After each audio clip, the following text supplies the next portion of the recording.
Syllabus लेकर आया हूँ। जैसे कि आप इन्वायरमेंटल साइंस की क्लासेस कर रहे हैं हमारे साथ।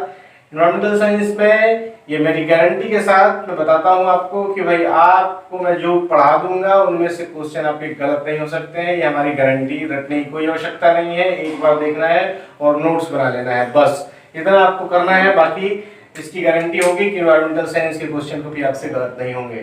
तो देखिए भाई, मैं आपको स्लो डोज दूंगा लेकिन रियल डोज दूंगा। ये देखिए, जैसे कि मैंने पिछले क्लासेस में जो कि हमारे डिस्क्रिप्शन बॉक्स में आप देख सकते हैं, जाकर के लिंक पड़ा हुआ है।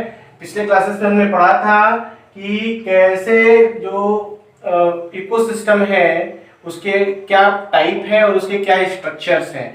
अब उसके आगे हम पढ़ेंगे कि बायोटिक कंपोनेंट्स जो है वो क्या होते हैं और वो कैसे पार्टिसिपेट करते हैं आपके इकोसिस्टम में। तो आप देख सकते हैं कि biotic component can be divided in these five parts. First one is the autotroph. Autotroph या उसको हम क्या कह सकते हैं, और इसको प्राइमरी प्रोड्यूसर्स भी कह सकते हैं। ऑटोट्रॉफ या प्राइमरी प्रोड्यूसर्स, जो आप देख रहे हैं प्राइमरी प्रोड्यूसर्स में क्या आते हैं, ऑटोट्रॉफ यानी कि प्राइमरी प्रोड्यूसर्स मतलब कि ऐसे ऑर्गेनिज्म जो अपना भोजन स्वयं बनाते हैं। तो अपना भोजन स्वयं बनाने का क्या मतलब है कि कोई प्लांट ही हो सकता है जो क्या कर सकता है भाई, अपना भोजन स्वयं बना सकता है। तो जिसके अंदर क्या होती है, ग्रासेस होती हैं, इसके अंदर लीव्स होती हैं। लीव्स में के मेसोफिल सेल्स में क्लोरोफिल भरी होती है और वो क्लोरोफिल एटमॉस्फेयर से कार्बन डाइऑक्साइड को लेते हैं, यहां से वाटर एंड मिनरल्स को लेते हैं और अपना भोजन ये लोग बनाते हैं, ये पौधे। तो ऐसे, और ऊपर से दूसरी चीज क्या लेते हैं भाई, सनलाइट लेते हैं। जैसे कि सनलाइट आप जानते हैं कि सन के ही लाइट को एब्जॉर्ब करते हैं और इसके बाद से प्लांट अपने आप का ग्रोथ करता है, अपने बॉडी में या अपने रूट में क्या करता है। तो इन मटेरियल्स को, इन कार्बोहाइड्रेट्स को जो सिंथेसाइज होते हैं इंसानी के प्रेजेंस में, उनको स्टोर करता है और स्टोर करके वो आगे के ट्रॉफिक लेवल में ट्रांसफर करता है ये एनर्जी। तो देखिए यहाँ पे कुछ नया नहीं है क्या कि बस सन की एनर्जी आती है और according to the law of the first law of thermodynamics, the energy can be converted in one form to another form. It can not be created and not be destroyed. It means it is easily, this is the suitable example which can be asked in your different examination. तो आप इसको भूलेंगे नहीं कि यहाँ पे क्या काम कर रहा है अभी। तो फर्स्ट लॉ ऑफ थर्मोडायनेमिक्स भी काम कर रहा है जिसमें एनर्जी का कन्वर्जन हो रहा है। सनलाइट की एनर्जी है, एटमॉस्फेयर का कार्बन डाइऑक्साइड है, वाटर है और मिनरल्स है और सभी मिलकर क्या बनाते हैं, तो कार्बोहाइड्रेट बनाते हैं। और वो कार्बोहाइड्रेट क्या होते हैं, इनके बॉडी में डिफरेंट फॉर्म में, सेलुलोजिक फॉर्म में इनके अंदर स्टोर होते हैं। और ये जो स्टोरेज ऑफ द कार्बन है ये दूसरे ट्रॉफिक लेवल में यानी कि दूसरे ऑर्गेनिज्म में के द्वारा खाया जाता है, तो वो ट्रांसफर हो जाता है। तो ये ऑर्गेनिज्म जो स्वयं अपना फूड बनाए इनको क्या बोलते हैं भाई, तो इनको बोलते हैं ऑटोट्रॉफ या प्राइमरी प्रोड्यूसर। दोस्तों इसी के बाद अगर बात करें हम हेटेरोट्रॉफ्स की या कंज्यूमर्स की, मतलब कि एक तो होगा जो स्वयं अपना भोजन बनाएगा वो ऑटोट्रॉफ, लेकिन उसके पश्चात कुछ ऐसे ऑर्गेनिज्म होंगे जो इन ऑटोट्रॉफ्स को खाएंगे, जो उनके ऊपर आश्रित रहते हैं। इसका मतलब यह होता है कि इनके द्वारा बनाए गए भोजन को दूसरे ऑर्गेनिजम्स खाते हैं। तो वैसे सभी ऑर्गेनिजम्स क्या कहलाते हैं, कंज्यूमर्स कहलाते हैं या हेटेरोट्रॉफ कहलाते हैं या परपोषी कहलाते हैं। यहाँ ऑटोट्रॉफ का मतलब क्या होता है, स्वपोषी, मतलब जो अपना स्वयं का के लिए भोजन बनाता है। और हेटेरोट्रॉफ मतलब जो दूसरे पर आधारित होता है, दूसरे पर आश्रित होता है भोजन के लिए, वो हेटेरोट्रॉफ्स कहलाते हैं। तो देखिए भाई, अब ये जो हेटेरोट्रॉफ्स हैं ये भी कई तरीके के हो सकते हैं। इसे प्राइमरी कंज्यूमर्स हो सकते हैं, इसे प्राइमरी कंज्यूमर, सेकेंडरी कंज्यूमर और टर्शियरी कंज्यूमर। ये प्राइमरी कंज्यूमर, सेकेंडरी कंज्यूमर और टर्शियरी कंज्यूमर क्या कहलाते हैं, तो ये प्राथमिक उपभोक्ता, द्वितीयक उपभोक्ता और तृतीयक उपभोक्ता होते हैं। इनमें होता यह है कि ये प्राथमिक उपभोक्ता पहले पौधों को खाते हैं और ये पौधे, जैसे कि आप प्राथमिक उपभोक्ता की बात करें तो क्या आ जाएंगे उसमें, तो जैसे कि घास खाने वाले जीव जंतु, जैसे टिड्डा हो गया, टिड्डा ग्रासहोपर बोलते हैं उसको, गोट हो गया, हिरन हो गया, ठीक है। तो ये सारे जो ग्रीन प्लांट्स खाने वाले ऑर्गेनिजम्स हैं, जैसे एलिफेंट हो गया, तो ये सारे ग्रीन प्लांट खाने वाले ऑर्गेनिजम्स क्या कहलाएंगे? प्राइमरी कंज्यूमर्स कहलाएंगे। और इन प्राइमरी कंज्यूमर्स को अगर जो ऑर्गेनिजम्स खाता है वो कहलाएंगे सेकेंडरी कंज्यूमर्स। तो आप जैसा कि पहले से जानते हैं इन प्राइमरी कंज्यूमर्स को कौन खाता है, तो सबसे पहले आप देख सकते हैं कि हिरन को कौन खाता है भाई, बकरी को कौन खाता है भाई, तो सेकेंडरी कंज्यूमर्स खाते हैं। टिड्डे को कौन खाता है, तो छिपकली खाती है, ठीक है। तो ये क्या है, ये आपके सेकेंडरी कंज्यूमर्स हैं। तो ठीक है, इसी प्रकार जो टर्सरी कंज्यूमर्स होंगे, जो टॉप लेवल के उपभोक्ता होंगे, जो सबसे ऊपर के उपभोक्ता होंगे, जैसे जंगल को शेर को जंगल का राजा क्यों बोला जाता है, क्योंकि वो तृतीय तरह का उपभोक्ता होता है, यानी कि सारे एनिमल्स को खा सकता है। दे हैव एबिलिटी, एक्चुअली वो क्या करता है, उसका जो डाइजेशन सिस्टम होता है वो बहुत ही अच्छे किस्म का होता है, जिससे वो इन चीजों का इजीली पाचन कर सकता है, ठीक है।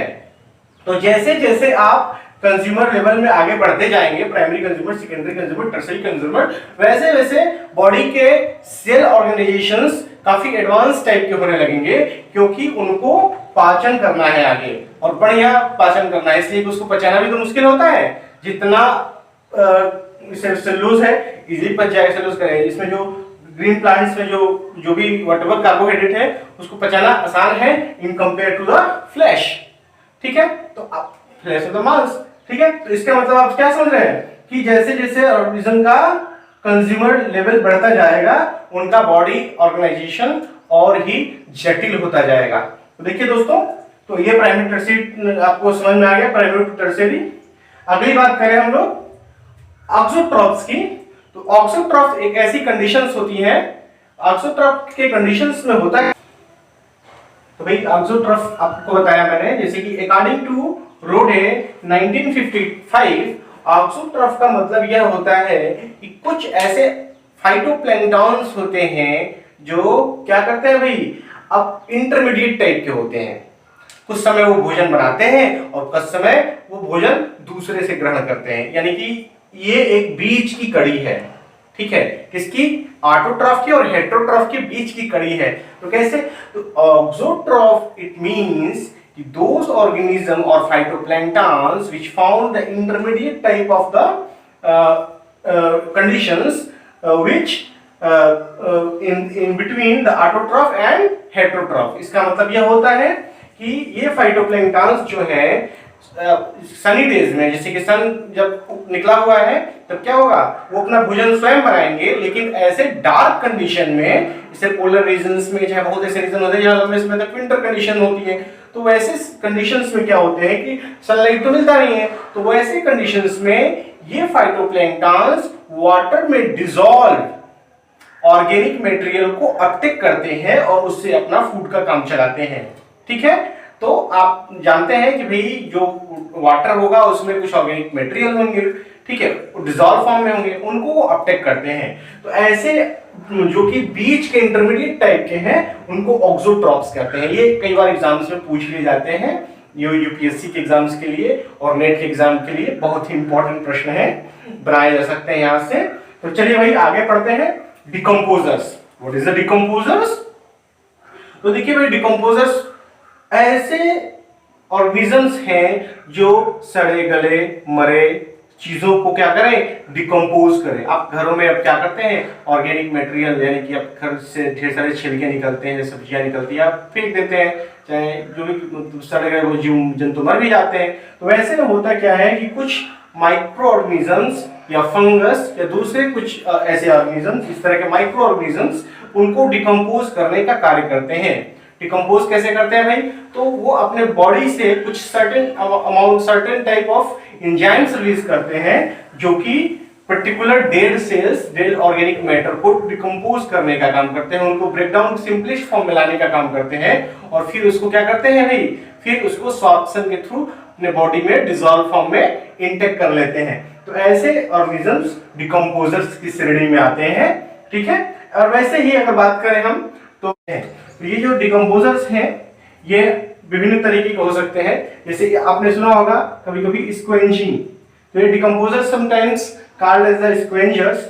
और ये स्क्वेंजर्स क्या होते हैं भाई? तो स्क्वेंजर्स ये छोटे छोटे ऐसे जीव हैं जो कि मृत वस्तुओं पर अपना जीवन निर्वहन करते हैं या क्या करते हैं भाई? तो जैसे कि ऐसे ऑर्गेनिजम्स, जैसे चींटी देखा होगा आपने, चींटा देखा होगा, मरे चीजों को, सड़े गले चीजों को उठा उठा के लेके जाते हैं। तो ये सारे स्क्वेंजिंग या इस प्रोसेस को स्क्वेंजिंग कहा जाता है और इन जंतुओं को स्क्वेंजर्स कहा जाता है, जिसमें मक्खियां और दूसरे और भी ऑर्गेनिजम्स आते हैं, ठीक है, जो मृत पदार्थों को खाने का कार्य करते हैं। जैसे आपने सुना होगा गिद्ध के बारे में, तो वो भी एक तरह का स्क्वेंजर्स है क्योंकि वो भी मृत चीजों को खाने का कार्य करता है, तो वो स्क्वेंजर्स है।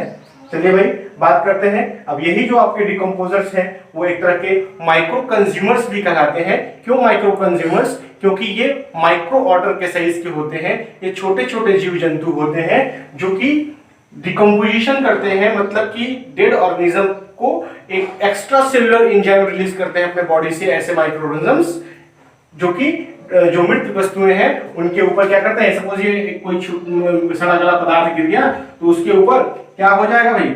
छोटे छोटे माइक्रो ऑर्गेनिजम्स लग जाएंगे और क्या करेंगे?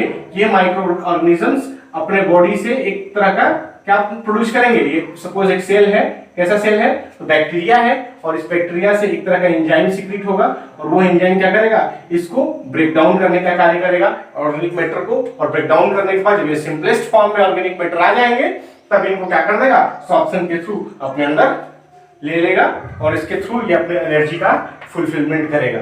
तो इस तरह के डिकम्पोजर्स को ही माइक्रो ऑर्गेनिजम्स भी कहते हैं। दूसरा आपने पढ़ा होगा सेप्रोफाइट के बारे में, सेप्रोग्राफ्स के बारे में। Sometimes decomposer coordinately work as a decomposer.